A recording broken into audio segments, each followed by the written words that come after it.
What's up, guys, and welcome back to the Power Up Podcast, episode 54. I'm your host, Andrew. Once again, Taylor is out, still recovering from his journey to CES. Today I'm joined by a great panel. Today we got Anthony, as always. It has been, so in trying to figure out what's going on with that and getting thermal paste and all that stuff. So the joys of owning a PC. Yeah, right. And if we were just muted there, I apologize because I'm still working on this hosting issue. But this is episode 54 of the Power Up Podcast. That's Anthony. We also got Aiden. Hello, thanks for having me. Of course.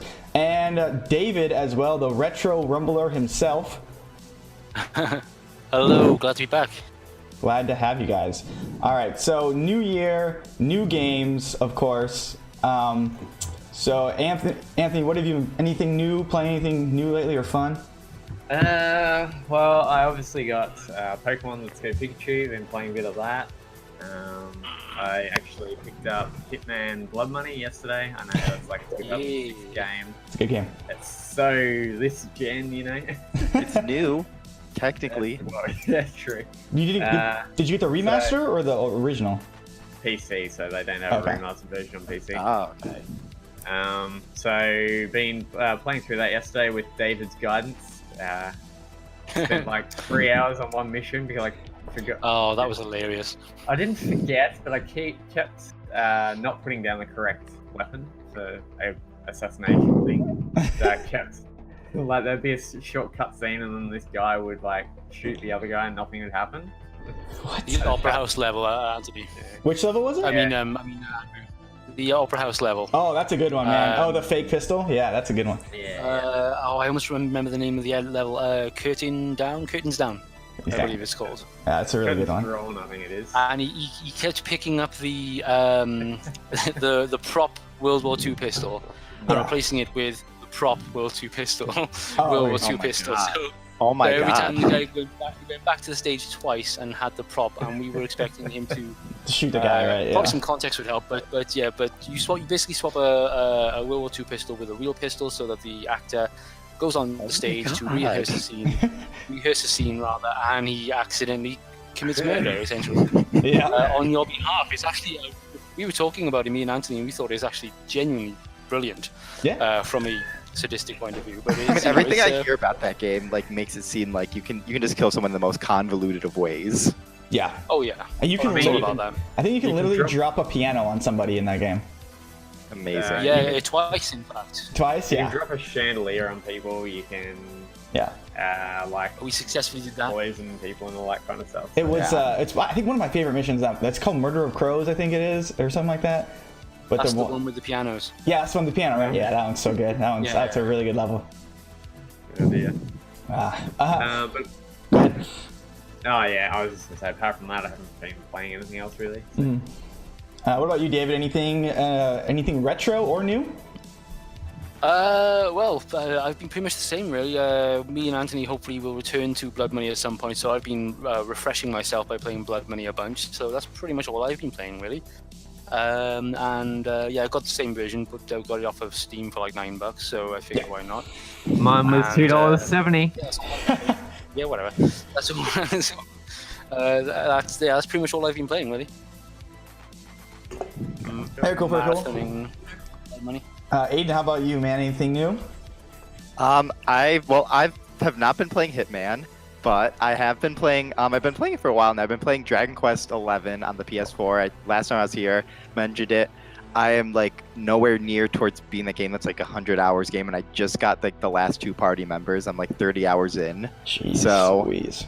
I was thinking I was gonna beat this before Resident Evil 2 comes out. Probably not gonna happen, but I'm enjoying it. It's just a good old traditional RPG. So if you like turn-based RPGs and have a PS4 or PC, I'd say go for it. I played the Resident Evil. Speaking of Resident Evil 2, I played the demo today. Nice. The one-shot 30-minute demo, and I really liked it. And I am very much excited for that game to come out finally.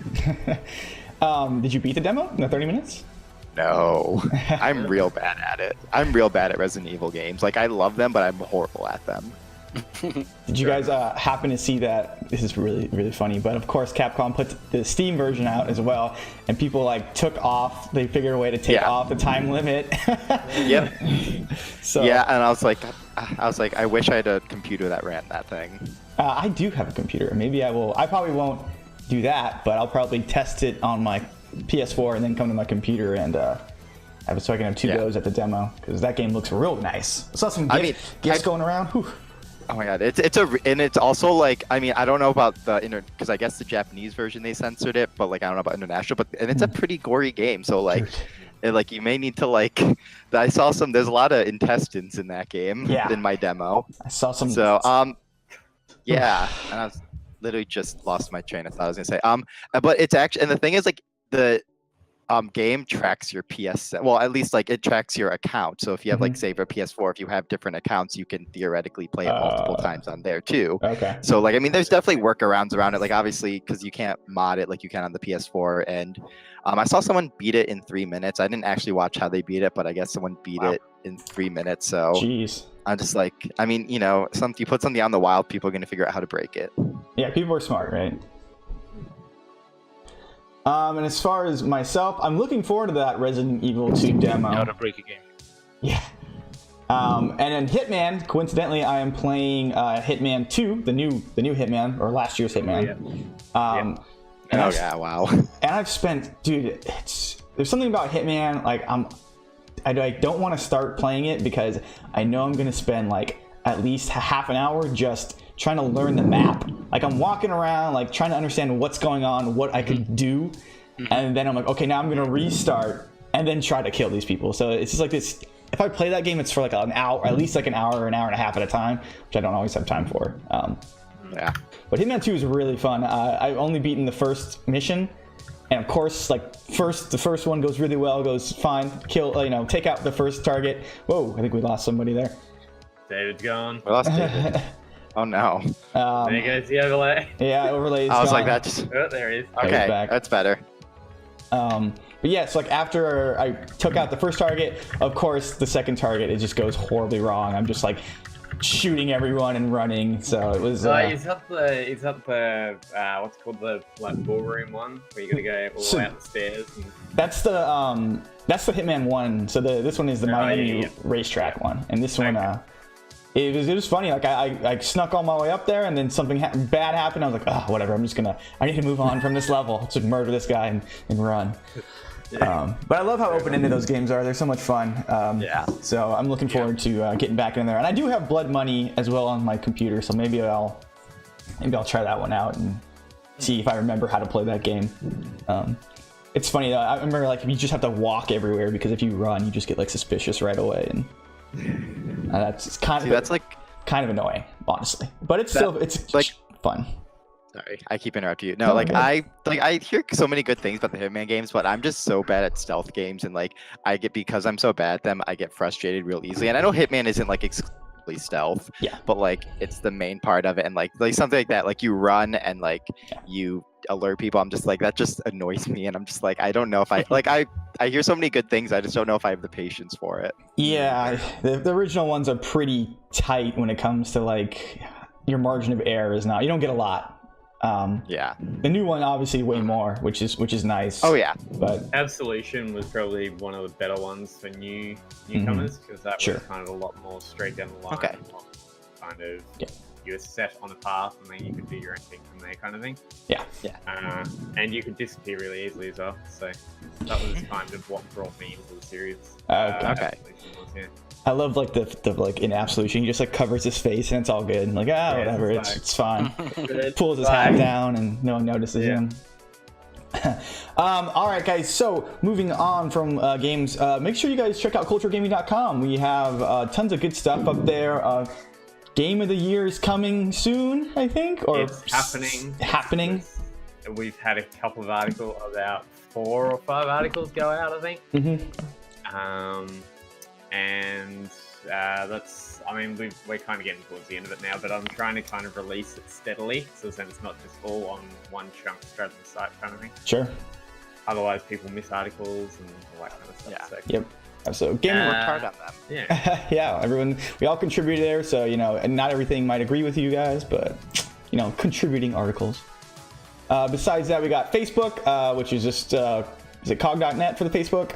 Facebook.com/cog.net should be. Same with Twitter, but twitter.com/cog.net. YouTube, something weird. Yeah. I don't know. Just search for us and you'll find culture us. of gaming. We have some awesome CES stuff on there that Taylor and whatnot have been putting together. They have around 13 or so videos yet to put out. Wow.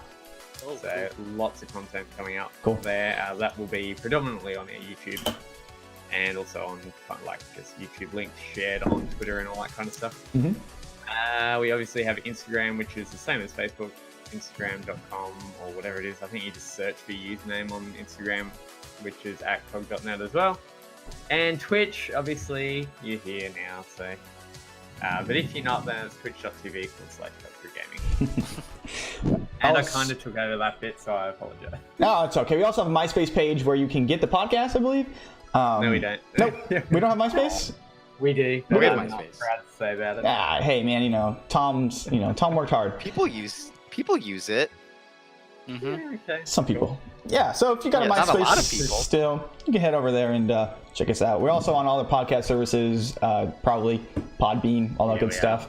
So Podbean, iTunes, Google Podcasts, all that stuff. make sure you check us out. We there. got Stitcher. Yes, we are. Ooh, and TuneIn yes. Radio, and a couple that I had no idea we were on, but they just picked up our RSS feed and put it on their site. So awesome. Perfect. Cool, the more the merrier. Yeah. Exactly. All right, so let's moving on into our kind of main topic discussions. Looks like David has brought the first one to the table, talking about video games in Japan. You want to take it over, David? Yeah, it's a bit of a weird one, really. I'm not sure I fully understand it, to be honest. Japan have deemed video game console modification illegal. This includes the modification of physical hardware, of course, but also extends to save data.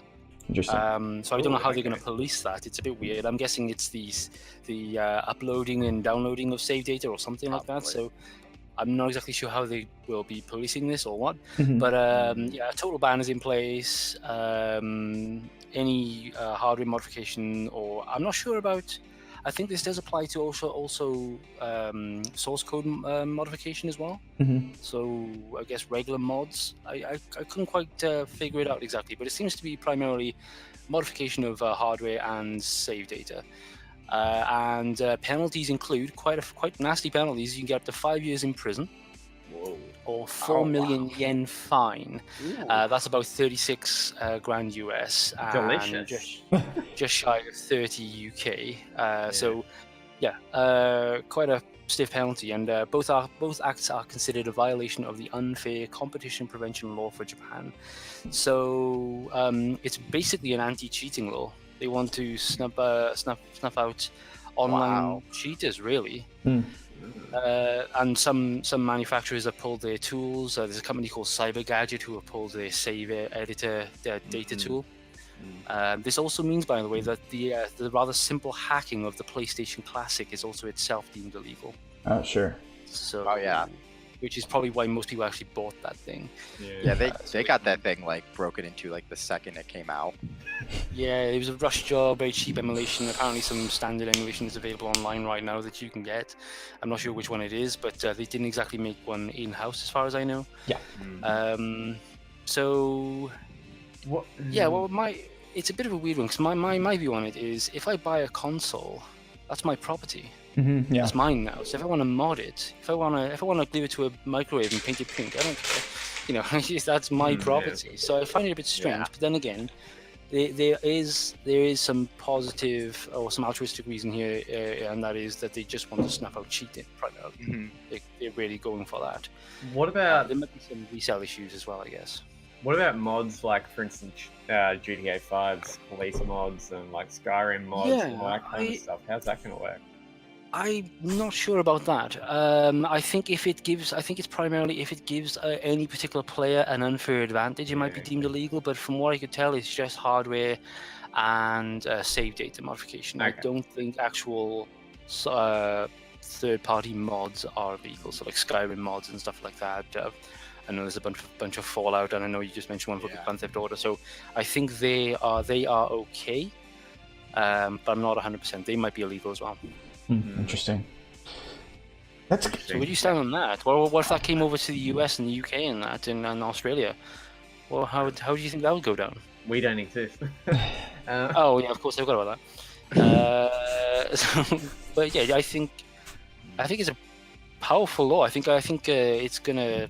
I don't know. I just think people would riot in the streets. I don't know. It seems like such a crazy law, but at the same time, it's it's done for good reasons, I guess. Yeah, it is weird to see like an issue like modding like go to like the government, like because normally like the government, like I mean, as far as like here in America, like I mean they're starting to get more invested in like the games industry and like the effects of that, but like it's just weird to see like the government take such a huge hard stance on like cheating in games, which is like kind of wild.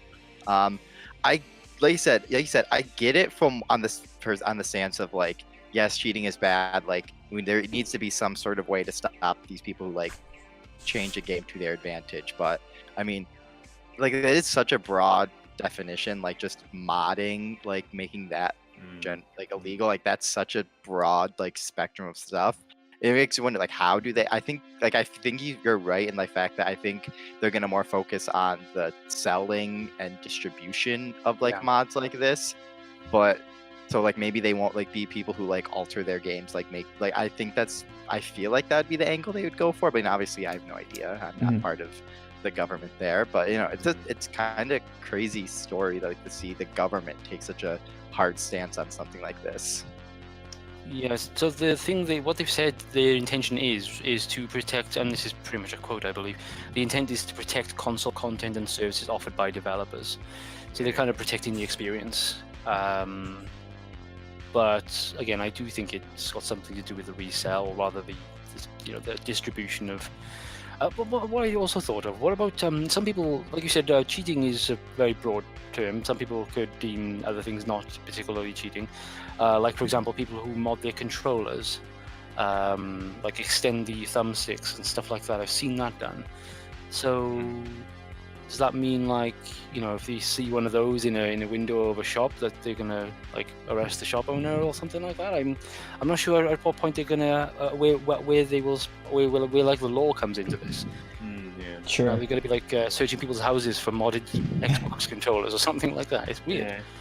I mean, we kind of discussed this a couple of weeks ago or last week or something like that. South Korea is doing basically exactly the same thing as far as with esports and all that kind of stuff. They're shutting, even if you're not part of an esports team or something, any like online accounts associated with like League of Legends or stuff like that is been done for I'm not too sure what the term is, but they're basically shutting people's accounts down. They're really cracking down on like modding and all that kind of stuff as well.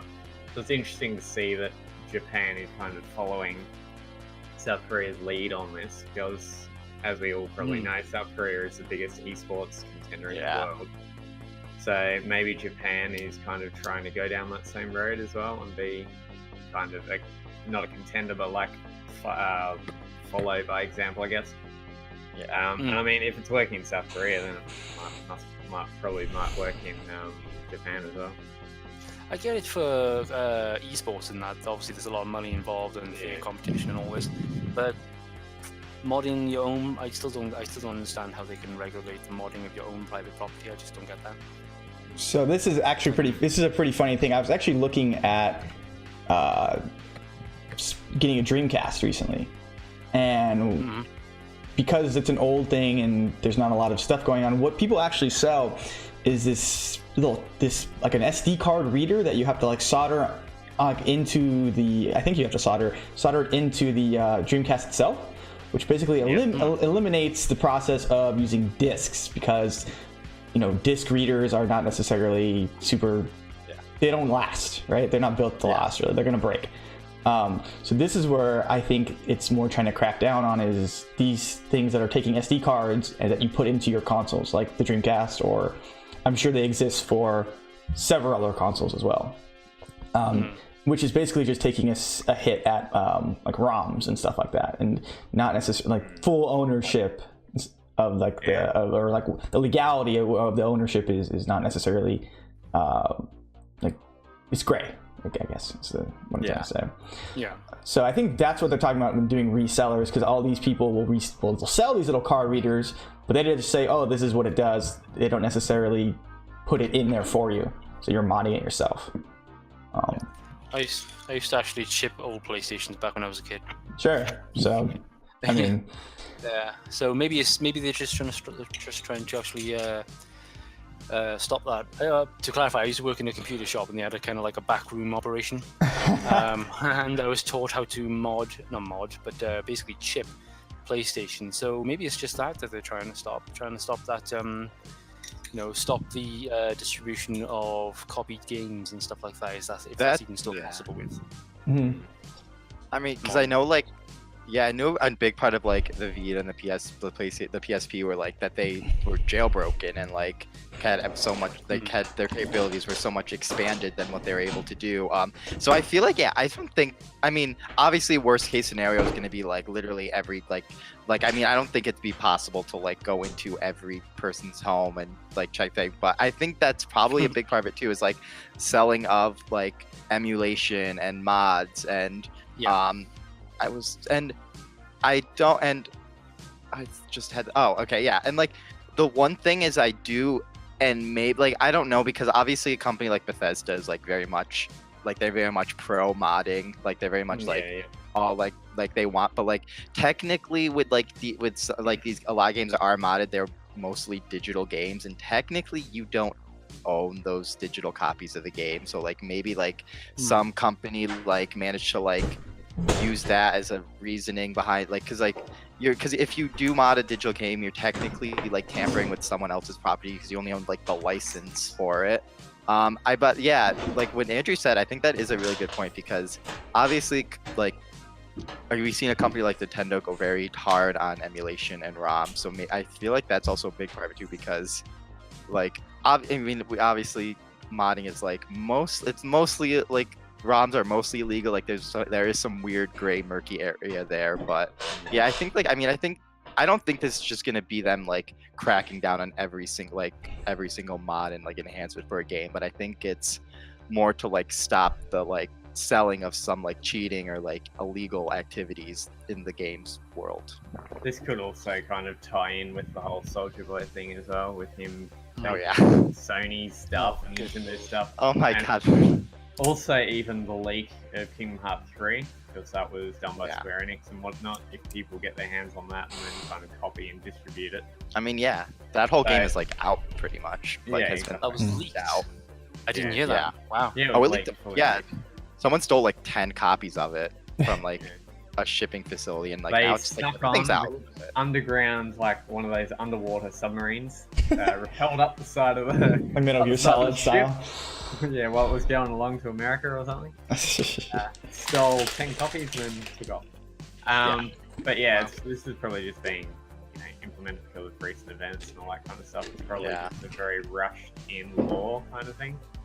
Yeah, it could have been something that's brought to the table of the this modding community and this hacking community, and it's probably all this emulation and distribution of ROMs that actually has brought this to the fore, Yeah, and everyone's like, oh wait, there's actually a big thing going on here that is costing a lot of money, etc., and there's a lot of cheating and all this. Yeah. I mean, video games are such a big part of Japanese culture, and like I mean esports, like they're very big on esports, so like I mean it kind of makes sense them like went to my earlier point, like them like make a stance on this, because games have always been such an integral part of their culture, and like it just, even if it's like not the same kind of games like back then as it is now, like it's still like part of their, it's like a huge part of their culture. So I can definitely see them trying to like stop, like having an impact on it. Yeah, I wonder how this like I brought up earlier the whole thing, but like David, how do you feel about this? Like, what do you think this affects? Like, what's the word for it? Preservation. Like, do you think this is a bad move for like preservation aspects of it? I don't think so. Yeah, 'cause, there like- might be some legitimate ROMs bouncing around, posing as legitimate ROMs and stuff like that. You mean like going like that they will clamp down on uploading ROMs more to the internet? Is that what you mean? Yeah, so like, so basically, like, you know, because if they're gonna take away modding, basically, you have to use your old PlayStation 1, and you wouldn't be able to mod it to put a chip in there. Yeah, I don't think it will really affect anything. I think I've mentioned this before. I think you can't beat the internet. So you know, if something's uploaded to the internet, it's there forever. You can close down all the ROM sites you want. Yeah. I know I have a friend who has plenty of ROMs, and there's nothing stopping my friend from chucking that all up on Google Drive or whatever. Right, yeah. So I don't think it will make much of a dent in preservation. But I don't think it'll make much of a dent at all in preservation. It'll be fine.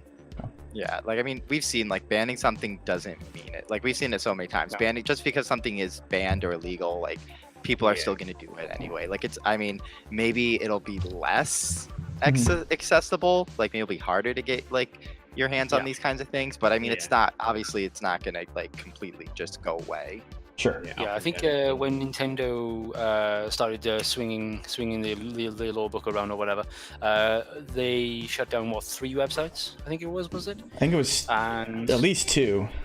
Yeah, yeah, it it was was 2. Emmy Paradise and Cool ROMs, I think they shut down. Oh, really? I thought Yeah, I thought that point was still going.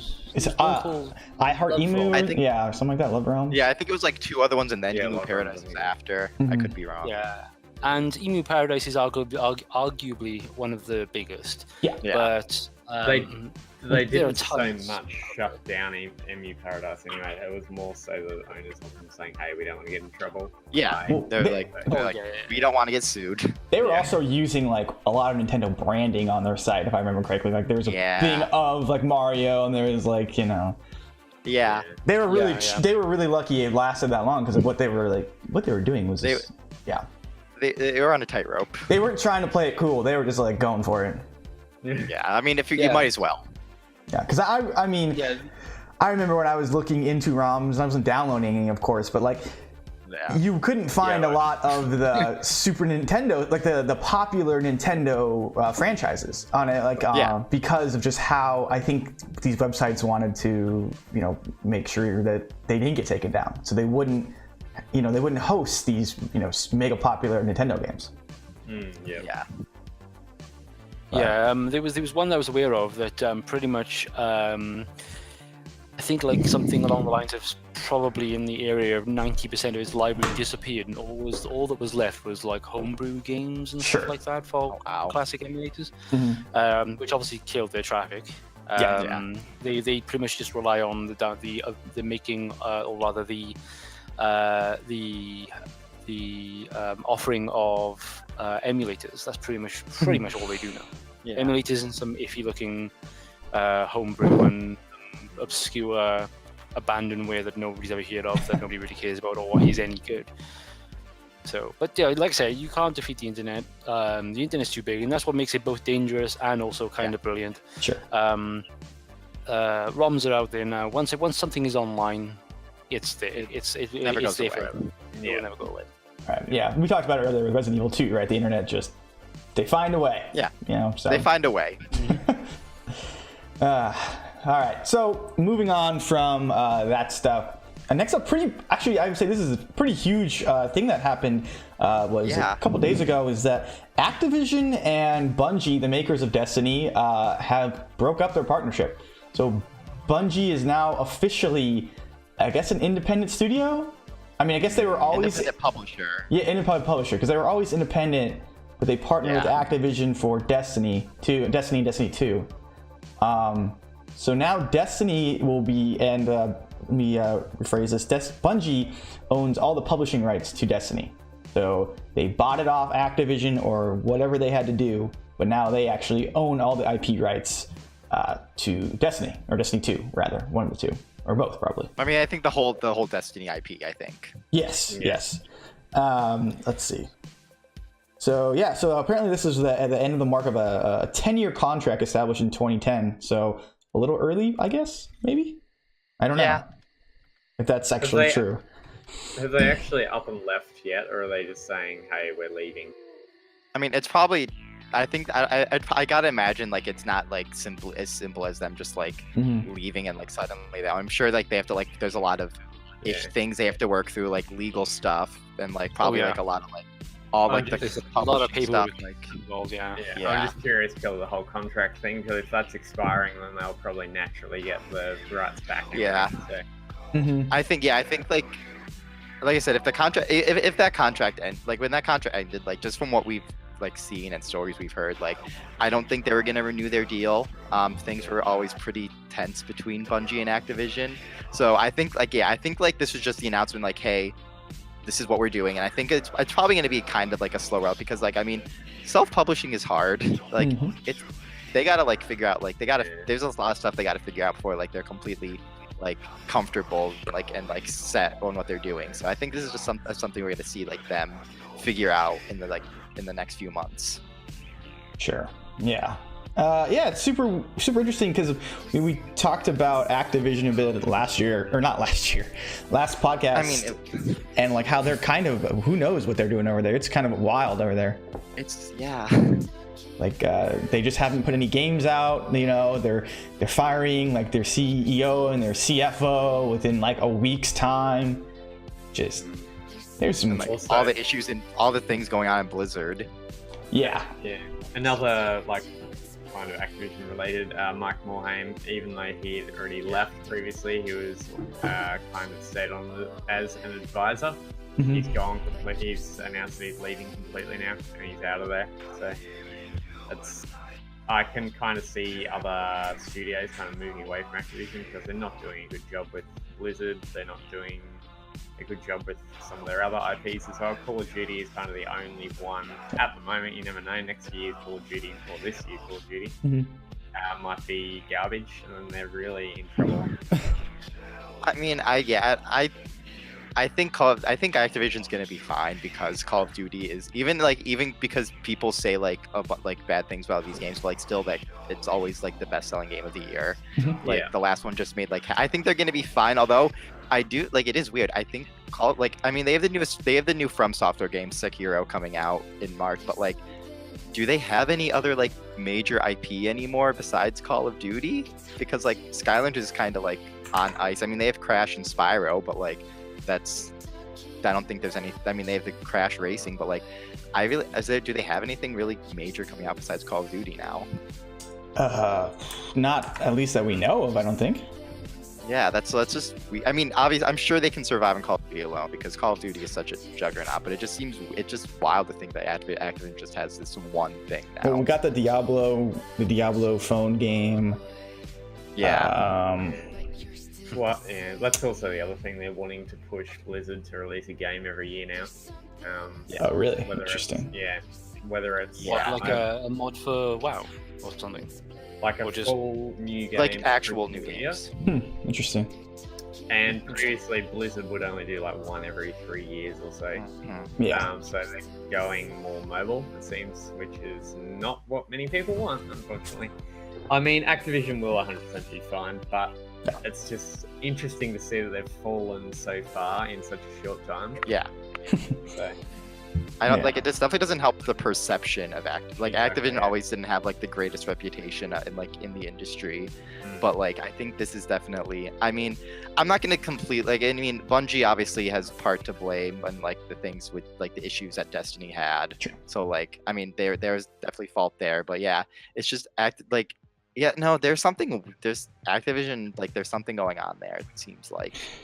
Yes, I would definitely agree with that. I'm trying to look up what games they have slated here. Hold on one second. Yeah, it's like I know they have they have Crash Team Racing, they have Sekiro, which is in March, and then I think it's the Infinity Ward Call of Duty. They may be doing a Modern Warfare. Yeah, that's been the it's been the rumors. Well, either way, it's a Call of Duty. It's gonna make a lot of money. So like that's just. But yeah, I was like, I think it's the only none of the other major publishers have like so few titles, which is That's really not. That's not a lot at all, which is just weird to think about. Oh, apparently. I find it quite. Apparently, Activision bought Candy Crush some years ago, so they are doing just fine. Oh yeah, no, they like I said, yeah, I forgot about that too. Candy Crush is like, I mean, like I said, they're not. I'm sure they're not worried about how they're gonna make money, but it's like, it's still a crazy story. Just the whole perception and lack of software now. So. Yeah. It's pretty sad, really, because Activision have some history. They were really the first ever independent video developer. They were made up of a bunch of Atari employees that were unhappy working for Atari because of for not having their name on the games that they were making. Pretty much, that's what kicked it off anyway. And they all just left and thought we'll just make our own company then.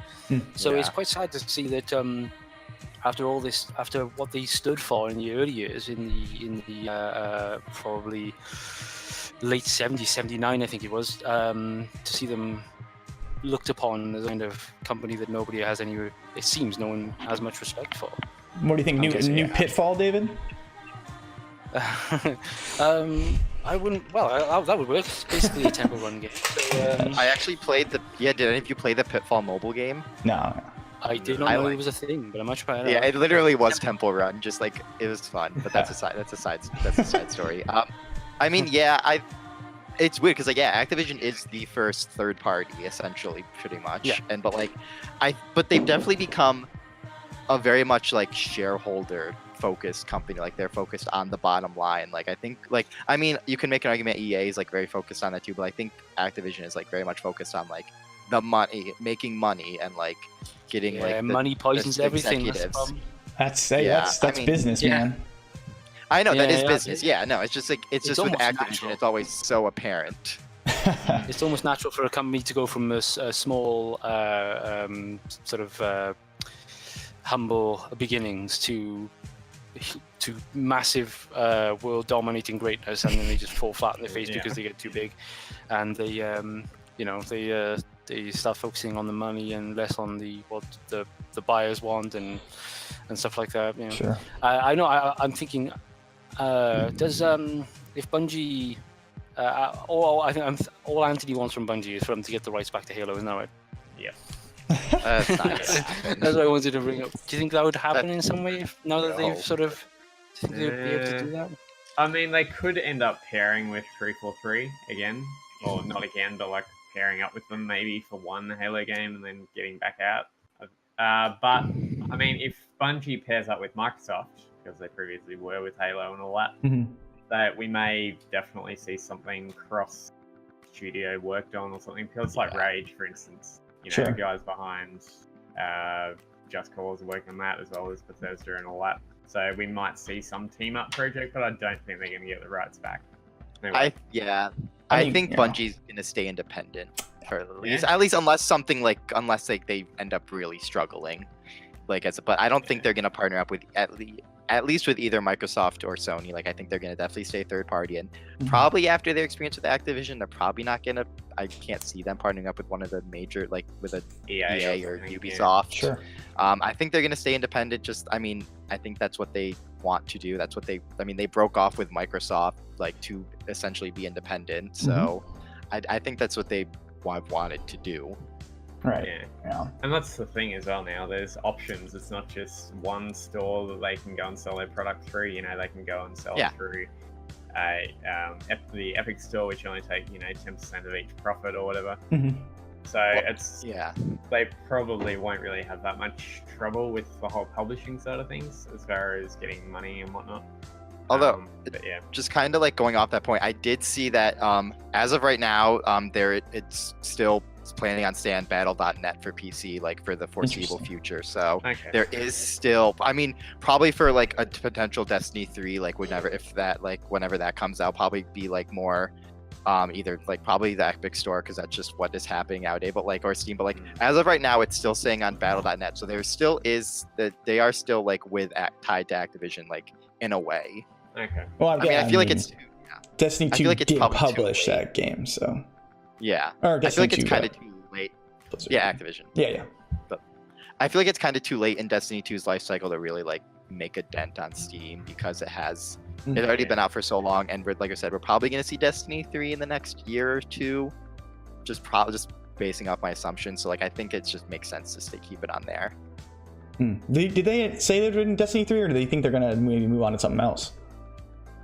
I mean, the thing is, like, they said like they're going to self-publish Destiny, so like I can't imagine, like, the whole thing was over Destiny itself. Sure, so like I mean, I can't imagine, like, they spent so long making this IP, like I would imagine they want to like and I'm sure they want to see, like, they want to have Destiny under their like vision, like what they want Destiny to be.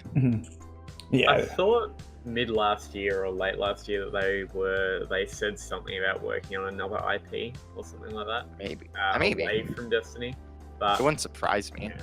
I mean, they could do 2 games at once, I suppose. So like a handheld, I don't know, go to Nintendo or something like that. Not that there's many handheld systems anymore, but you know. I mean, who knows? We could see Destiny on the Nintendo Switch now. Well, yeah. I mean, Warframe does it pretty well, so, and Destiny and Warframe are kind of pretty similar, so. I feel like Destiny is way more intensive, like, graphically, but... I mean, I'm sure we've seen Nintendo surprises before. Yeah. Well, it's not Nintendo really working on these games, per se, but it's... If you can get Doom Eternal on it, then, you know. I played Doom a long time ago on the Switch, like handheld mode. Boy, that was the least fun way to play that game, and that game is real fun. Really? I mean, I don't necessarily like the Joy-Con, like for shooting games. Like I played a good amount of Fortnite. I played a good amount of Fortnite on there, and it's whatever. Like, you know, Fortnite's aiming is garbage anyway, so like it's not a very technical shooter. No. But when you're playing like Doom on there, and you're like, oh boy. I mean, I don't think controls is the least of Doom's problems on the Switch. Oh, does it not run well? It doesn't run. I mean, it runs fine, but we're really going off topic now. Yeah, it's fine. It happens. It's a conversation podcast. There you go. I was gonna say something, but I can't. Oh yeah, I mean, with Fortnite, like I've started getting Fortnite. Unfortunately, I don't like it, but I kind of like it. I always put it this way. It's like junk food. Like it's not great, but it's there and it's easy and it's quick. So you're just kind of like, I'll have a bit of it. Yeah. And then you're done. I'll have a match and then exactly. It's a good way to waste time, kill time. Yeah. Like I was playing Fortnite on PC, and with this whole CPU issue I'm having, I switched over to Switch. It's so much easier. So much easier. Oh. Switch is the best way to play it. I don't agree. I do not agree. I reckon it's really bad on Switch. Well, the way I play Fortnite is just like to kill time in between, like if I'm like just bored and have a few minutes. So like I just go on my Switch, just like sit down and play it. Sure. Like I'd probably prefer to play Paladins or something on Switch. Fortnite. Just because you can't, like with the whole building mechanic, not that I can build very well at all, but still. No. I mean, it's so difficult to try and go, you know, LB and then RB, RB, RB, and then A. And yes. You got your hotkeys set up on your keyboard. Yeah, it's just like bang, okay, done. Yeah. I've not played Fortnite, so what really makes it stand out? Because from what I've seen, videos and screenshots, free to play. Standard shoot 'em up deathmatch game. That's all I can see. What makes it so special? It's free. It's free and it's on everything. And they do a good job of updating it. Depending on how it's just cost and availability, then that's really the ISP of Fortnite. Yeah, and like then Andrew said, like Epic like supports it like really well. Very well. Epic supports this incredibly. They do daily events and all that kind of stuff as well. So. Although I don't know how I feel about like planes and stuff. I saw that recently and I'm like, ugh, it's just too much garbage for me. Like I just like simplicity of it all. Yeah. Like Blackout. Have you even played Blackout yet? I can't. I just like the multiplayer so much. But like, it doesn't hurt you to at least try. No, I know, but I was telling them earlier that I get really stressed out about like one-on-one like situations. So it's like, if I'm gonna play Blackout mode, like I'm gonna like be like you know like on my keyboard and mouse. It's the battle royale mode for. Why don't you do like duos or quads? Oh, I'm gonna let my team down. I don't want to let them down. God. It's part of the fun. I would find that fun. I would be bad on purpose. I'm like the guy. I was playing Rainbow Six the other day, and I don't like to talk a lot when I play games, but like, Yeah. Oh. I'm sitting there and I'll have my mic on and be like, hey, who should I play? Like, I asked the team, like, should I play this character? Because it matters. And like, some people are very nice, like, just play whatever you want, man. I'm like, but no, I want to help the team. I don't want to be that guy. I mean, that is very considerate, and like it's not something we see in this online. Yeah, I don't know. I'm just. Tell you what, if you ask that in blinking Counter-Strike or something, or even ask a question in Counter-Strike, you'll get your head sworn off. I played it. I downloaded Counter-Strike when it was free. It's toxic as. I just played the bot mode. It's so slow though. I didn't realize how slow Counter-Strike is. I mean, the movement. It's an older game. Counter-Strike Go, yeah, but I used to play a lot of Counter-Strike when I was younger, but like. Okay. Like that's why I don't play online games or sort of voice chat games where I can, or games where I can voice chat, because I would be such an evil troll. I know I will. Forget the game entirely, and I'll turn into the biggest douche on the planet. That was just me. So I would spend the entire time winding people. You can do that with just text chat as well. It's even worse in text chat because then there's no like. You don't know how they're actually saying it. There's no. I would get my avatar to do weird things, so it looks like I don't actually know how to play the game. Like it'll be like going in and out of stand to squat to stand to squat. Like, what does this button do, or something like that? Just because. Teabagging. And that's why I don't do it. Basically, yeah. And I just wouldn't. I would forget about the game and just like turn into a cackling maniac because I'm winding so many people up. All right, let's get this show on the road. Unless Aiden, you got one last thing to say? I was just gonna say one time. I mean, we brought back to Activision with Call of Duty, but I'm like, I was playing Black Ops 4, and then someone started talking to. I didn't have a headset, and someone started I heard someone's voice through my TV, and I'm like, oh no. Yeah. I can't escape this, and it was just like, cause I don't like talking to people either, just because I'm an antisocial person. And so yeah, that's all. I'm just like, why are you in my TV? Like I'm trying to not. This is what I'm trying to avoid. It's like immediately mute. Oh. I had that with Rainbow Six with Taylor and Matt, I think I was playing with. Yeah. And I muted everybody just so as I could hear them, instead of the whole everybody else talking over them and everything. And anyway, there was this one guy who went off his head because I wasn't listening to him. And I'm like, I can't hear you, you're muted, what am I going to do? It's hilarious. Sounds like he's got an abandonment issue or something. Yeah. Why is everybody ignoring me? I don't know. That's what a lot of people online like to do. Like they want to be the center of attention. Yeah, exactly. It was pretty funny, like. Yeah, I'm really good at winding people up. I could be a professional troll. I really could. But yeah, I try not to, and that's why I don't play with people I don't really know. Because if I play online, I'd rather play with people I know. In some capacity. I mean, that makes it more fun anyway. Exactly, yeah. It does, absolutely. And also, they'll kind of get that my trolling is not really vicious, it's just a bit of fun. Yeah. But obviously, when I go online, people from another side, someone from another country, miles away, just absolutely miles away, can't do anything about my persistent trolling. It just, it will make me evil. That's why I don't do it. You're the worst. Fair enough. Makes sense. I'll be sitting there caging my fingers. Well, obviously I can't do that because I'll be playing the game. I'll be trying to cage my fingers while holding a controller, I guess. And yeah. But generally, I don't like online play because I'm more a story-based player. I prefer to get involved in a story. Sure. Yeah, fair enough. Sure. All right, so we've ran around this subject a little bit. We talked a little bit about it, but the whole the Epic Store. Aiden, what you want to talk about the Division 2?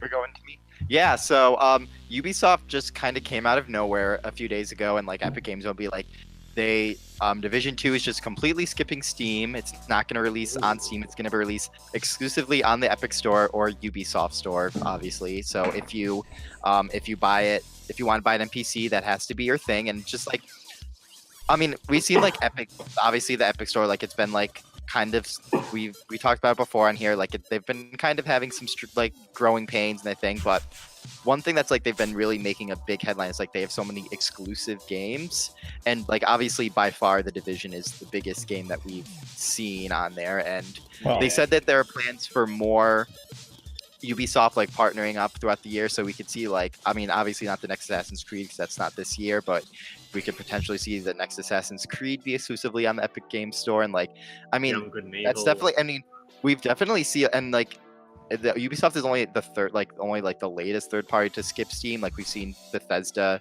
skip Steam with Fallout 76. We've seen a lot of Activision games, Call of Duty, Destiny, go on Battle.net. So like, I mean, it's just like, I mean, it definitely. I mean, one, it's like Steam is like missing out on a lot of high-profile exclusives, and then two, like Epic Games is starting to take a lot of the Epic Store is starting to take a lot of things, like a lot of games away from Steam. Which I mean, obviously Steam's not going away anytime soon, but like it's definitely the biggest competitor Steam has seen ever. I think like it's that they're definitely like in such a short time. Yeah, it's definitely like working their way up and like to become a pretty powerful player. Yeah, I mean, with the whole service, like with them not offering support and all that kind of stuff, I think they kind of have a solution to that now, finally, after like 4 or so weeks. But I think the main draw to the Epic Store is the lack of cut that they take. They only take 10% or something. Yeah. Whereas Steam takes around 40 to 50%. It's a lot more, yeah. Yeah, it's a lot more. So, but isn't Steam like the standard though? I mean, if you're going to promote a game, isn't it better to just put it on what is, I believe, to be the biggest online platform? I mean, mightn't they just lose out by doing that? It's not like, I don't know if it's the standard as much as it's the most popular. Yeah, that's really because like basically. But when you think about it, like Fortnite, there's so many of those players that already have that launcher, so sticking it in there where people already have, they're going to launch Fortnite or whatever, they're going to see the Division 2 next to it. So, and I mean, it's not. If they do their marketing correctly, I don't really think it matters which store they go to. Really. No. I also people are gonna know about it anyway. So. When it comes to Ubisoft as well, you actually just need Uplay anyway. Like. Yeah. So it's really, this point is moot because like I have Rainbow Six on Steam, but it launches Uplay and then I play from there. So like whatever. Like at the same time, like I don't know. It doesn't matter to me personally, like, because I have Uplay, so I'll just buy it. I'm just gonna buy it on there probably. Yeah, I don't know if like they really say, like, they say that they're gonna like integrate components of Uplay and Epic's launcher like together. So like I don't know what that's gonna mean. Like I don't know if we'll see the Division launch on Epic's game launcher instead. Like if they do that, that'd be pretty wild. But it's just like it is like a big, like it is kind of like it is like. We've seen, like I said, we've seen a lot of third parties leave Steam. Like, I mean, I think the way you pointed like Steam, like the thing is like there are a couple of reasons why. Like, they take Valve takes a lot more profit, and so that's going to be immediately the Epic Store is going to be more attractive to certain developers because they get more of a cut, like the significant portion of the cut. And like the thing is with Steam is like Steam kind of just it's just like it will take anything and everything. Yeah. So like. One, like, so like that kind of like devalues what is on Steam, and two, like it makes it a lot harder to get noticed on Steam. So I can definitely see like a lot of developers maybe look at this as a way to get themselves more like of attention that they wouldn't get on Steam necessarily. Yeah, that's definitely. Yeah, it's interesting how just kind of a tiny bit off topic, but how the Discord story is completely cut straight out of all of this. Well, they don't have anything going. I was going to bring up the Discord story. I know. Like, I think it's actually pretty cool because it just launches from Discord. Yeah. So like, it doesn't matter where you have that game installed, it finds it and just launches it. At least, I mean, I'm pretty sure that's how it works, right? Like, you don't even have to buy off their store. It just kind of brings your games that you have and like curates it into one spot. Yeah, I've never used that actually. It's got the word new next to it. I'm assuming that's because I've never clicked on it. You can basically import all of your games to Discord. Well, it just does it for you. I've never. It just does that anyway, doesn't it? No, it doesn't. Discord can display and launch most of your games you own, regardless of where you get them. Or import games. Not all. You gotta import them. Oh, you have to import. Either you can choose not to do it, or you can import them all and then just launch straight off Discord. Is it not just a link to Steam or something? Yeah, basically. No. It doesn't. I thought it launches your Steam game, so like. I've never used it, so I haven't either. But what I understand is that it takes from wherever the game is installed, like Anthony said, and just launches it with the appropriate launcher. Yeah. I don't even know what the library is. I've never even clicked on that. Some like pretty like I mean not like anything high profile, but it has some like has a good chunk of exclusives on it. They got Warframe, that's on everything. Descendants, Sinner, Parkasaurus, heck yeah. King of the Hat, Darksiders 3. They got a couple of things here and there. It's mainly for indie stuff, it seems. Yeah. Yeah. They had this game called At Sundown, I know, launched on there, which is a cool multiplayer, like a 4-player kind of thing. Yeah. But I don't know if it's on everything else yet. Yeah.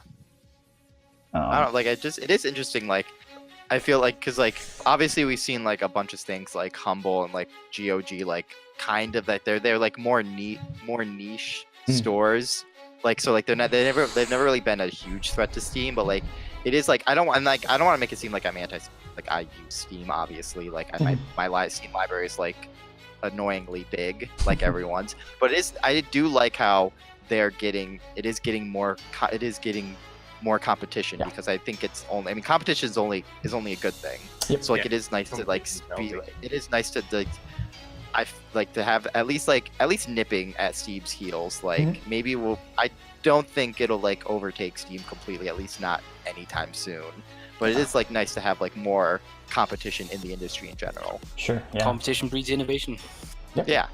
And that's the thing as well with Steam. There's so much junkware on there that maybe they do need this competition to kind of sort out their library and get proper marketing strategy for newer games and all that kind of stuff. Because you go into the store and they've got a couple of things that are, marketed obviously for that day or whatever. But it's just, to me, it's just so confusing with this new tag, the whole tag thing that they've got, and then you search for stuff, but then it doesn't come up. You got to put in a tag, and it's just Yeah. I've got 5 games on Steam. Wow. Wow. 113, I think. Wow. Okay, mine's not that bad. Mine's not that big. Yeah, mine's shocking. No. But yeah, I don't know. Like you said, it's nice that there's competition because now the developers are getting more money back, and maybe that'll push Steam to do something similar with their, pricing thing. Like, we'll see. Yeah. But it's good for especially good for the indies, because indies are going to get, paid more, which is always nice. So it's good. That's like why I'm kind of. Well, that's like why I've been rooting for the Epic Game Store, even though there has been issues. Like, I know they just revised their refund policy to be more in line with Steam, that's welcome, and like that's why I'm rooting for it, because like I want the developers deserve to make money for what they made. Like I mean obviously like they're getting I don't think obviously they're not going to make 100% of profits unless they just like throw it out there to the world themselves, which is like almost impossible. But yeah, I'm glad that's what I like about it, because I want to see these creators get like more recognition for what they do. Why is it impossible? Well, I mean, it's really hard to to launch a game without I mean, one, it's like you won't get noticed pretty much. Yeah, that makes sense. That's a big thing for Steam. Yes, there's a lot of games, but it is great if you get that push and promotion from Steam. It's just guaranteed that, because so many people use it, guaranteed people are going to see it. Yeah, a lot of indie games are all word of mouth. People are going to listen to a podcast, watch something on YouTube, and they're going to learn about it there, and then you have to dig around and find it in your store of choice, whether that's Steam, which is hard to find. Same thing with Nintendo Store; it's kind of a mess. You gotta search for, if you want a game that you have to search for it. You can't you won't find it on a page. Bad. It's not great, and PlayStation's not great either. But the selection's better at least. Selection's a little easier to find stuff, because it's just they got these big windows and stuff. I haven't used the Microsoft one, so I can't comment on that one. But I think the Xbox Store is one of the most streamlined and easy to use out there at the moment, because I think you just go across to the Xbox tab and then everything's there. Obviously you can search, but then you've got a whole new releasing list. You got a whole just released in the last week release thing. Sure. Yeah. Very streamlined. Microsoft is great with UI. Yeah, definitely. Yeah, well, I've heard the Xbox One is not fast. I've heard it's very slow, which is a bummer. Loading is shocking. Yeah, that's what I've heard. But I'm not too sure about that compared to the PS4. But I mean, the whole UI and everything's really good. That's good. Yeah. All right. Well, let's move on from Epic Store. I think it's going to be a cool thing to see how they do in the next few months and what games exactly come there. But Anthony, do you want to take away Amazon's little maybe entry into the gaming world? Sure. Now, bear with me. I'm actually reading this on my phone because I can't have stuff open because of the CPU. So we kind of discussed this probably 4 or so months ago. Not so much with Amazon, but Google is doing their own streaming service, and I believe a couple of people on staff. I think Andrew, you got an invite to it? No, I don't remember who it was, but somebody Aiden, on staff. No? Okay. Yeah, I can't remember who. Okay. Anyway, a couple of people got invited to test out Google's new streaming platform, and also Microsoft is doing one as well, which they're looking at implementing in 2020, which is next year, funnily enough. I keep thinking it's in 2 years' time, but whatever.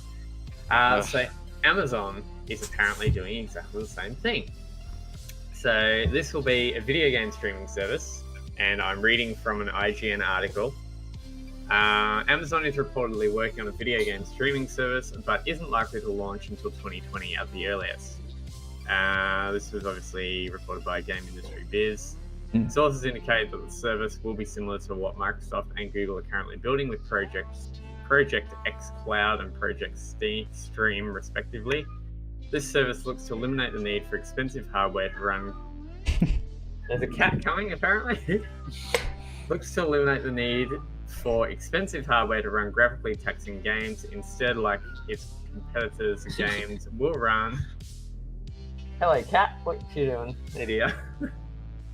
Basically, they'll be streaming off a server at Amazon, much like what Google's going to be doing, much like what Microsoft's going to be doing as well, and taking away the whole need for PCs, Xboxes, and all that. These games are going to be running.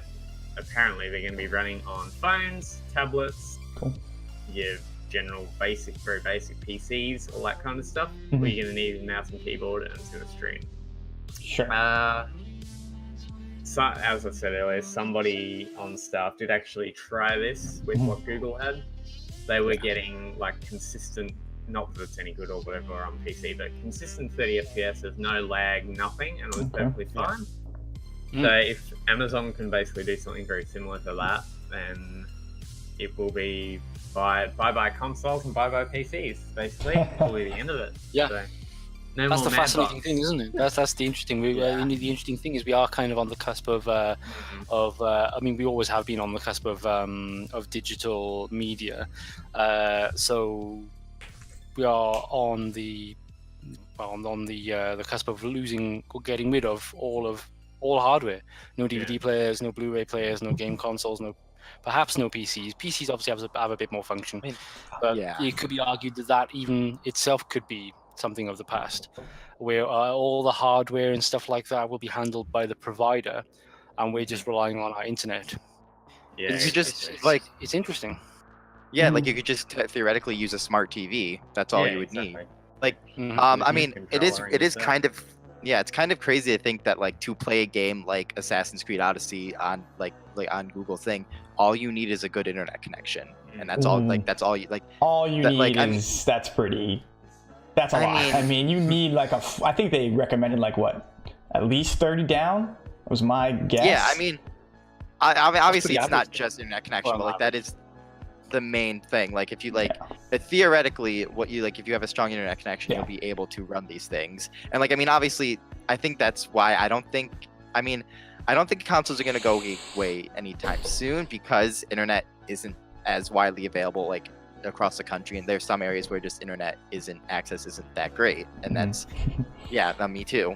And so like, but like I think as we become like, I mean, there's no way. I mean, we've known that digital and streaming is the future of just media in general. So like, I mean, I'm pretty sure I read that Apple's working on their own video game like streaming thing too. So it's been rumored for about a couple of decades, pretty much.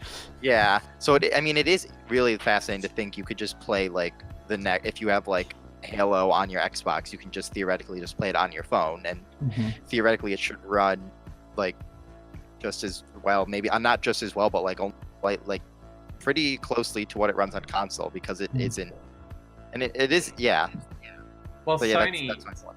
Sony did this, funnily enough, with the Vita and the PS4.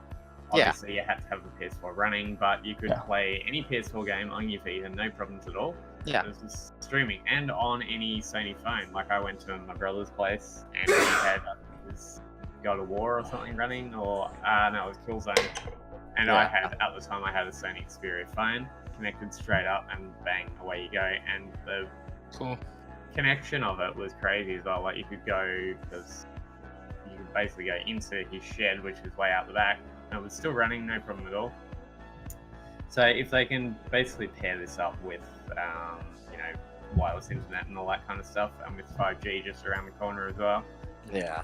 then it's going to be interesting to see what they can do. Apparently, Amazon has got a couple of games set as well that they're going to be releasing in 2020 off the streaming platform, and they are currently speaking with other publishers as well. They have Assassin's Creed Odyssey lined up, which is, even though it's a couple of months old game, Google's already got that as well, but it's kind of going to be one of the staple games to go across, Microsoft's, Amazon's, and Google's, just as like a testing software. And they've got all the financial backing and everything for it as well. It's just a matter of time until they get this sorted. So Yeah, I mean, we did hear stuff about Amazon buying a bunch of like game studios a couple years ago, I want to say, and nothing ever came of it. So this might be where that finally comes into play. That'll be interesting. I don't know. I feel like we've heard a lot about Amazon doing this forever. It seemed them doing like a video service, like kind of similar to YouTube. I've heard that going around a little bit. But obviously that hasn't happened yet either. So I don't know. I mean, they own Twitch, so they do have already some footing. Oh, that's true. That's right. Yeah. Yeah. I think like, and a big thing, like, because we have seen like them making like their own streaming boxes and stuff, that like they'd be a lot cheaper to like in theory they'd be a lot cheaper to purchase because they'd be cheaper to manufacture, because you don't have to worry about like disc readers or even creating physical media. So like, that could I feel like that'd be a big incentive to them too, because it could get potentially more people into buying video games. Because I mean, even though it may not seem like a lot, like $200-$300 can be a lot for some people. So like, I feel like a streaming thing would be nowhere near that. So it would definitely be a lot cheaper. It'll be cloud-based as well, so there'll be no hardware required or anything like that. Yeah. So yeah, I mean, again, all you need is a good internet connection. Yep.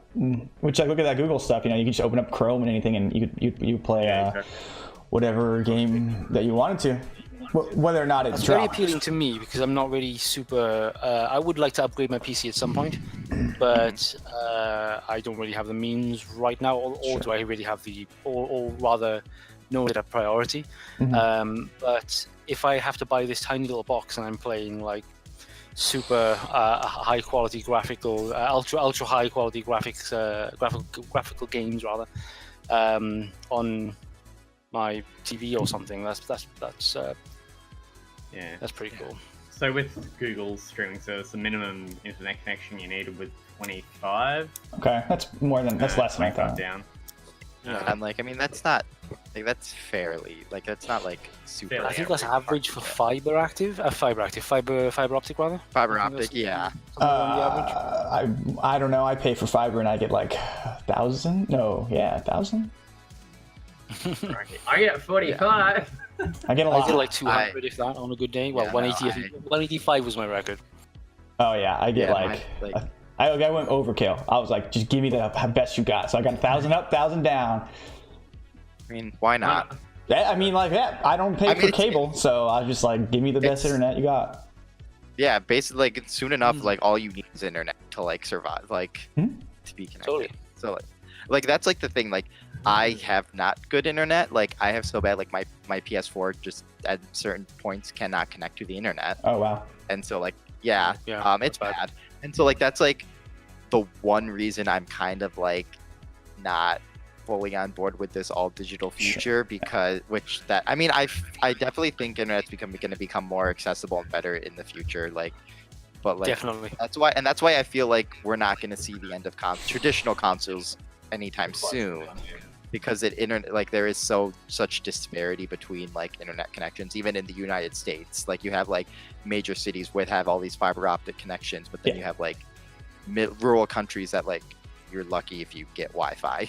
Yeah, I was gonna say, I guarantee if you go down to like a couple cities below me, like, you know, you probably can't even get fiber. Yeah. It's just how it works. So the thing is, there's such a push for fiber being available everywhere. Here in the UK, it's like, I think it's like government legislation. Like one of the biggest companies that I think it's pretty much the only company that monitors the entire telephony network of the UK is being pressured to make fiber available for like the majority of the country by this year, I believe. Sure. But I think they've been constantly pulled back. I think it was meant to be like 2017 or something like that. Oh, wow. One of the providers I used to work for was working on something they simply refer to as ultra fiber. I'm not sure if I've signed a non-disclosure on this, but they basically were working on. They were basically working. One of my previous my employers rather, was working on like a ultra fiber optic. So and they were testing that in one area of the UK. So eventually, I can see quite possibly within the next decade, I would argue, that everyone would have somewhere upwards towards like 1 gigabyte per second kind of download speeds and stuff like that, because that's what this ultra fiber optic UFO, as they call it, basically was. So given the way technology can come in bursts like this, like the standard broadband becoming non-existent, and super fast fiber optic becoming the standard within the next 10 years. So I think we're very close to having an all digital media world. Sure. I think it's closer than we think. So one final point on this is, apparently with all three of these streaming platforms that we know about, when you connect to the service, which is through Chrome, it basically takes about 30 seconds for the service to actually identify what kind of network you have, what your up is and what your down is, and then they give you a set max FPS of what you can play the game in. Okay. So they basically take out the whole, not having a proper internet connection to use it kind of thing. Obviously, if it's under the 25, they're going to say, well, you can't do it. Yeah. But they'll keep it consistent if you're over that 25 kind of thing. So 65, they recommend 65 megabits a second to get the full experience. Yeah. That's pretty high. 65 is pretty high. Yeah. Interesting. Another reason Aiden, talked about, like, he's not on board all the way yet, but like someone who plays a lot of fighting games and Twitch-based games in general, like if there's like a little of that input lag, that's gonna kill the experience for a lot of people as well. Like having Call of Duty on there, and there's a little bit input lag. It's just kind of a bummer. Like, it just doesn't feel fun that way. So. No, yeah. Because for one thing, you have to worry about the internet connection for the to actually play the game, but then you have to connect to the service and connect to other, like the online service. So there's like double duty there. So like that could definitely. I'm sure that's something there. I don't know about Amazon or Google, because I don't think they're probably not going to have like that kind of thing. But I'm sure that's something. They're like working on, because Microsoft, especially as such a technologically heavy company, like I can't imagine they're not like troubleshooting every possible scenario. That's what makes sense of like Assassin's Creed being the first game on there. Like something that if there is input lag, you can get away with it, because like, it's kind of a weird floaty movement anyway. But it's interesting to say the least. Whew. Future, it's wild, man. I know. So my phone died, so I can't even look at the document anymore. But Anthony, do we have a community question, or was there like a kind of a little topic we had for after? Just like a discussion point of view. I can't even. Wait, there goes the phone. I can't even. Do you want me to read it? Sure, go for it. Beautiful. I was like, everyone seems like they're. So this is not my wording, for full disclosure. So do we think there is any need for console exclusive nowadays? What with Microsoft basically giving up on them halfway through the year? And Interesting also, question. I was going to also add to that as well. What with the what's it called? Madbox. Whatever that thing is. The Madbox weird thing that's going to connect to Steam or whatever, who knows. Is there really any need for for exclusives and all that kind of thing? What do we think? I think Go I think as long as there are different consoles, there will be, because like exclusives are like essentially the reason to buy a system. Like when you buy there's gonna be like small things like certain things, but like the PlayStation 4 and Xbox essentially are the same on the inside. Yeah, there's differences, but like for the most part, their insides are essentially the same. But like when you think about buying a PlayStation 4, it's so you can play games like God of War and Spider-Man. Like those are the two of the best-selling games of the year and like the most critically acclaimed games, and you can only play them on PlayStation.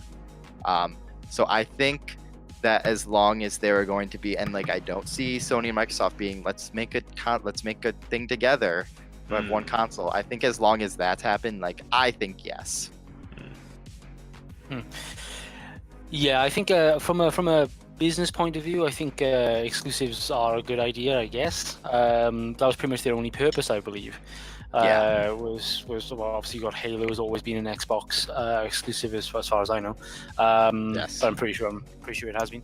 And PC, And PC, but like Yeah, but certainly not PlayStation. And I think that was pretty much the only, as far as I can tell. I mean, as far as the business side of video games goes, I'm pretty useless. But as far as I can tell, the only reason an exclusive existed was to was a play on the part of a console developer to secure the right to a particular game in order to make the most money out of it, and obviously middle finger to the competitors, pretty much. That is it. But I've never really thought it was ever a good idea. I don't think it benefited anyone other than the console developers. Yeah. So if it goes, it goes. I don't think it's going to affect anything. I mean, like you look at Nintendo, like those guys have lived off their exclusives, right? yeah. I mean, they're great games too. Not saying that they're bad or anything, but that's how those. It might be good to ensure income for certain developers, I guess. But yeah, like it's like you need them to sell a console, like when they first, especially when they first release. Yeah. Like Halo's a really good example. Yeah, like Halo is the reason. Like Halo is the reason people bought an Xbox. Like at the beginning. We discussed on Retro Rumble, Anthony and Taylor and myself, that Halo pretty much, because it was exclusive to Xbox, it pretty much made the Xbox, as you just said, really. Well, they also those are big money makers for the company. Like they don't have to take a hit, on any of those sales. So they're just getting all of that, revenue in there, or whatever. If they maybe there's no revenue, but whatever they sell is theirs to keep, basically. So Yeah. I just want to go on to the second question. I do not think Microsoft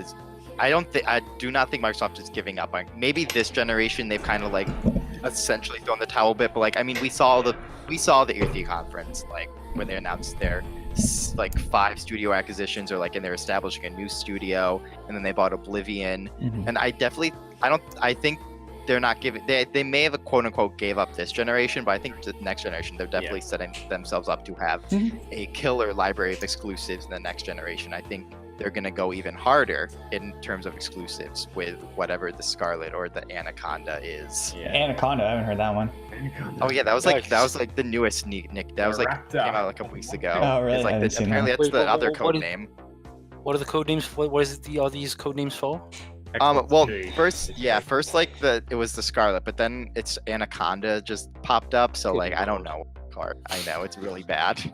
You don't want any more. Scarlet Scarlet is a sexy name, but Anaconda, I don't know. It seems like a kind of a nickname a guy would give himself if he's a total douche. It's a pretty good movie. You should definitely watch Anaconda, the movie. It's a movie. Trash movie, absolutely. But yeah. No. Yeah. Oh, we got a question in the chat, by the way. Ooh. This is from Rickety Kid, who says hi. He said, "Who's hyped for Crackdown 3 being delayed again?" I don't have much. Wait, it hasn't, surely. He's just. I think he's just. I don't know if he's winding this up or what. Didn't they push it up? Yeah, they pushed it up, and then they pushed it up in November, I think. It was a week. I was keen for it, and then I still am kind of keen for it. It's been delayed for a while, isn't it? For a couple of years. It's been in development for. It's been around. I want to say it was supposed to. They want this game out. 2017. There was a release date at least in 2017 once. Yeah. I'm just waiting for them to re-announce Scalebound, and then we'll be right. Oh, RIP. Yeah, no, Microsoft's just like, we're getting this game out now. They Like, need who to. cares? Yeah, the game is. Yeah. As far as I know, isn't Crackdown a third-person action game? Yeah. Isn't that just Yeah. what it is? Mhm. It's like Okay. a superhero game, kind of like the original was kind of like a superhero game. You're like jumping Yeah. around from building to building and like kicking people off stuff and lifting up cars and stuff like that. So it was A bit like Yeah. Sanctuary, a little bit. yeah, like, it a That big would thing be is, cool, actually. A superhero battle royale game would be pretty cool. Yeah, a big thing is like their world is like cloud-based too, so like it like can like remember like the damage. you are they do still sticking all to of a that? sudden. I think. I haven't heard anything about I that recently. think. I remember them talking about That was it, like their big but thing. clearly there has been some issues with that because it's taken Yeah. forever. But yeah, that's gonna be such an interesting game. Like it could be so good, or it could just be a complete dumpster fire. Like Oh yeah. It's Rickety Kid just I wants like- stuff to blow up. yeah, it's probably a game for you then. Yeah, it's probably the game for you. Yeah, the Don't- weird thing is like that's the only exclusive, that Microsoft has. yeah. Like Yeah. obviously it's gonna be a Forza game in the Yeah. fall, but and maybe Gears 5, but like Yeah, Gears 5. that's like the only exclusive they have, and like that's the first half of the year. Just Gran don't get Turismo Just Cause 7. 4, you'll be right. You Oh, and no, Just that was Cause- your computer. Just Cause is fine. Yeah, it was your computer. That's what it was. No, you won't. Is it? Because Read the Steam comments and you'll be right. yeah, probably. Is it not just the PC version that's dodgy and the? Yeah, I was like, 'cause I've just seen don't play it. console- Nah, They're gonna console be version's very pretty much garbage as well. Oh, really? Okay, Yeah. fair enough. I mean, Alrighty. Just Cause 3 was pretty messy too. So I mean, Just Cause 3 was better than Just Cause 4. Tell Yeah. you what. The Was it- water mechanics and everything in Just Cause 4 were literally out of a PS2 game. It looks so bad. I haven't played it, but I've heard there's some cool stuff with like you can like trigger certain things and kind of like there's some interesting stuff with like the like jetpacky stuff or whatever, the bombs that you can like latch on the things. Yeah, that's Just Cause 3 had that as well. The core mechanic in PS2 Just water Cause is fine. 4 The core mechanic in Just Cause 4 was the weather mainly, Oh, which yeah. was pretty cool. But back to topic. So as far as console exclusives, if we look back like the past 5 years or so, last gen there are a lot more exclusives on the PS3 and Xbox 360 compared to what there is this gen. I think this gen suffered quite a bit with the lack of exclusives. Sony and Xbox both have not really done the best job. But I think it's not really going to get any better, to be honest. I think it's kind of, with the whole Madbox coming out and the whole streaming services and all that stuff coming up, I think exclusives are, this is just my opinion, I might be completely wrong, but I think exclusives are on the way out, in my opinion. But, yeah. I just have a couple things. I think the reason, we've definitely, especially with Sony, like they're taking more time on their exclusives. Like a Sony can essentially, like their studios can like afford to take however long they want. Yeah. So that's why we're seeing games like God of War and Spider-Man like once a generation games. Like we're not going to see God of War 2 on this on the PS4 at all. Yeah. Or Spider-Man 2. And like a big thing is like haven't seen like we something that's like still around, but not the third-party exclusive. Like those have definitely gone away. Like there used to be a big thing. Like, and I think because like that's a lot of that's a complete audience you're losing if you're a third-party exclusive. So like we've seen some like they're not even exclusive anymore. Like Nier was, now it's not. Neo was. So like I think like the loss of a third-party exclusive definitely is like why we're not seeing as many exclusives now too. Has Microsoft ever really had third-party exclusives though? Like, They had some on the 360 definitely. I want to say they had some on 360, but it's hard for me to. some, but not as many as what Sony's got or had. At least. No. But, yeah. No, it's just- like even Nintendo, when you got Ubisoft, like Ubisoft had made a game just for the Switch, so like Yeah. they're definitely still around, but like I think you're only gonna see them on the Switch, honestly. Yeah, Rickety Kid mentions in the chat that Sony does have a truck ton of exclusives apparently. So They did. I think they recently hit it out of the park with their exclusive, Yeah. God of War and all that stuff. And you look at, the Japanese company, Japan doesn't buy Xboxes, so a lot of these Japan studios are just releasing their game on, PS4. So, and not the Xbox. So, I think if all of the major console developers are going to have their own online only consoles, if the next generation, possibly after the next one, is going to be online only, and it's going to be all streamed and stuff like that, do you think then at that point exclusives are going to make a kind of big resurgence, and in order to secure maybe subscriptions or something like that, Microsoft and Sony would get back on it and just go crazy for the exclusives back in the, just like they did back in the PS2 and Xbox era days? I think you have a point. Like, they're gonna do exclusives, but like Aiden said, they're gonna, like Sony in particular is gonna do these big bombastic exclusives. They're gonna take their time. They're not gonna just push out whatever they can. They're gonna take their time with their exclusives, and they're gonna most likely be good. I'm trying to think of like any Sony exclusives lately that's been mediocre, and the only one that's looking like it might be mediocre is Days Gone, but we don't know much about. We still don't know much about that game. Yeah, like Detroit maybe, but like that was at least divisive. Like there are some people who absolutely love that game, and that's a third-party game. They don't actually own Quantum Dream. Well, they publish it. That's true. They do publish it. Yeah. So it's like a second-party. Second-party, I guess. So I don't think. As long as they're, like I said, going back to, as long as there are separate consoles, there will be console exclusives, because like that is essentially why you buy a console. Yeah, I think every new generation is always exclusives to get those sales, the unit sales. So so the next generation you'll have 4 or 5 exclusives for whatever Microsoft's doing and whatever Sony's doing, and if there's some third party comes along, third competitor that comes along, well, Nintendo obviously. I would like to say Sega, but obviously that's not going to happen. I mean, Sega kind of makes their exclusive games for the Switch. Not for the Switch, but for Nintendo sometimes. Sega. I was going to say something else. Then I was going to swear. Sega are Nintendo's. Nintendo got Sega in their pocket now, and that's not cool. I don't like that. They got Sonic and Smash. Like that's all they have to do. I mean, hey, Sega puts out Yakuza games, so they're cool. Yeah, they're cool. So those are I mean, speaking of third-party exclusives, I mean, like Yakuza. Yeah, I don't know if they're new. The Judgment, is that exclusive as well? Yeah, it is. Okay, yeah. For a lot of Sega games are PS4 exclusives. Like you got all the like Persona and like Catherine. Those are only on PS. Those are only on PlayStation. So like you said, it's going back to the whole Japanese like company port. Like that's why like when you saw Jump Force on Xbox, this E3 thing, I was kind of like, well, that's wild. That's weird. Yeah. Whew. All right. Well, that's a fun topic to dissect, I guess. Exclusives, right? I think that's going to about wrap this up, unless anyone's got any questions for us in the chat, or you guys want to bring up another topic. Do you want a Dreamcast too? Oh, I just want the original Dreamcast. Oh, so bad. I don't even have one. I seriously want the Hello Kitty Special Edition.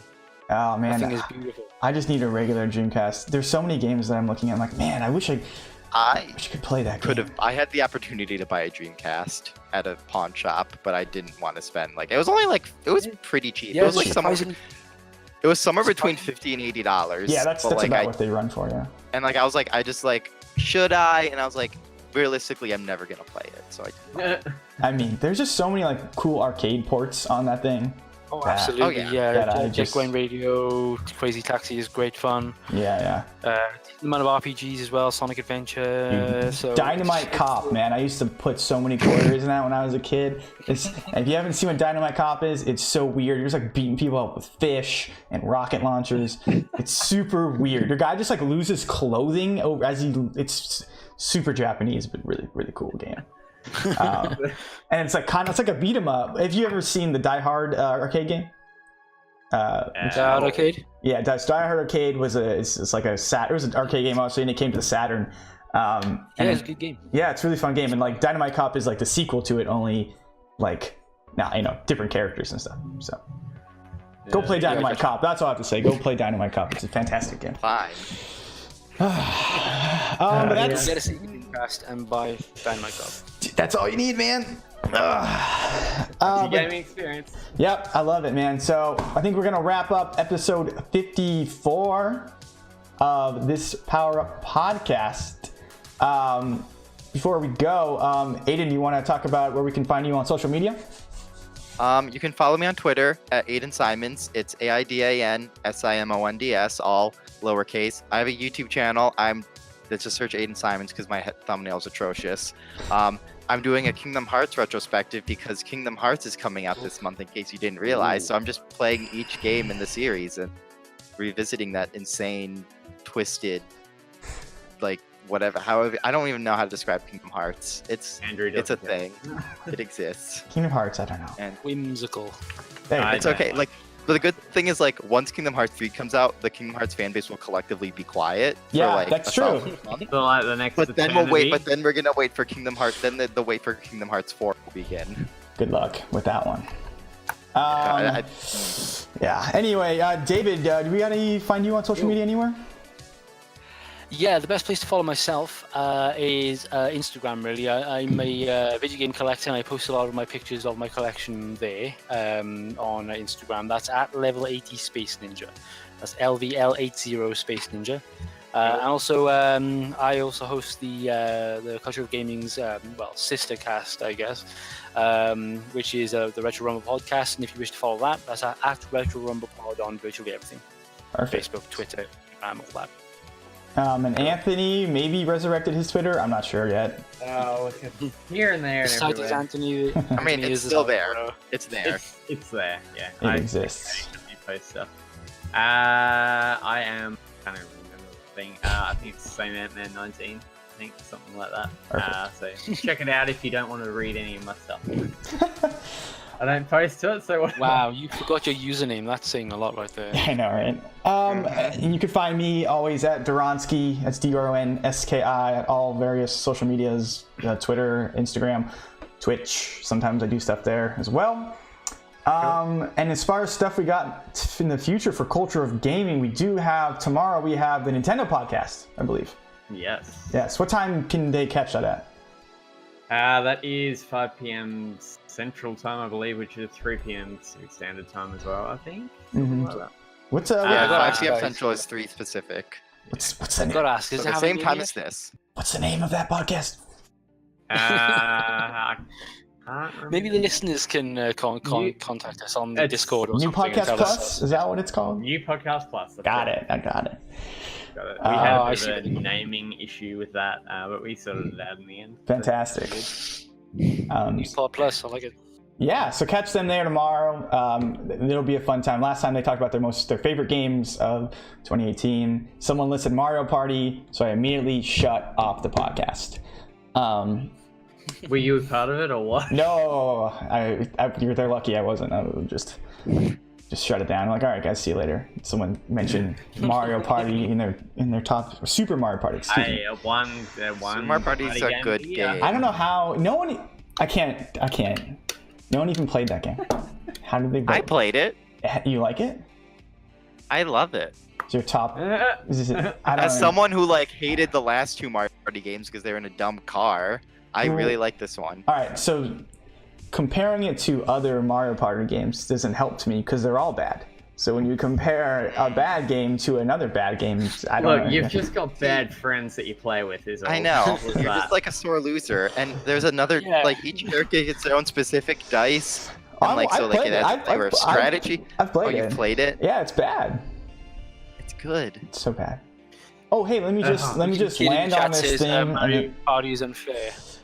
Well, Culture of Gaming has deemed it the best party game of 2018, so... And not and argue. we're wrong. And we're wrong. Okay. Yep, we're wrong. I've someone who's been playing lots of Mario Kart recently. It's the same damn thing. It's just Yeah. Are you think Mario Kart's bad? Mario Kart is Mario Party on wheels. what? That's my thing. Oh, wow. That's Like, bold I mean- statement. Wow. Hey. That's all it is. I can't argue with that completely. How because many it is a- times have you just got hit by like 4 red shells No. right on the last lap? Like, the rubber band AI of that game's real bad. It's That So is bad. kind of junky. Yeah, that is horribly unfair and flies in the face of good driving skills and. But I nailing will those argue- corners. Look, But Mario okay, Kart's really not supposed to be about drive. Is not supposed to be about who's the best driver. but one Then what's it game you about? really should pick up is Hello Kitty Cruises. you know what? Scratch it. Garfield Kart. I want it everywhere this year. Port Garfield Kart to the Switch. That's all about. That's pure, man. Garfield Kart's pure. You know, got your lasagna power-ups. I don't remember. Pure crap. No, it's pure. Mario Kart's Wait, so pure driver. what was it? List of the favorite games from this year. That was the Oh, last yeah. episode of the new Podcast Plus, yeah. So, Oh, right. So I thought you meant all time. I was going to freak out for a second. Man. No. So make sure you guys go check that out. If you haven't seen it yet, I'm sure it's going to be, I think it just got uploaded to our YouTube page as well. Yep. So yeah, and speaking of YouTube, if you subscribe to our YouTube and we get to 100 subscribers, we're going to give away a free game. That's a $60 MSRP game of your choice. So click the follow button on there, or subscribe button, whatever it is. I can't remember anymore. Click that button and you'll be entered into our kind of little raffle we're going to do. And once we hit that, we'll give away our game, or our choice of games, I guess. So yeah. But thank you guys so much for watching. Again, this is the Power Up Podcast. I appreciate everyone here with me, speaking. Aiden, David, Anthony, thank you so much. Audience, thank you guys for watching. And we will see you guys next time.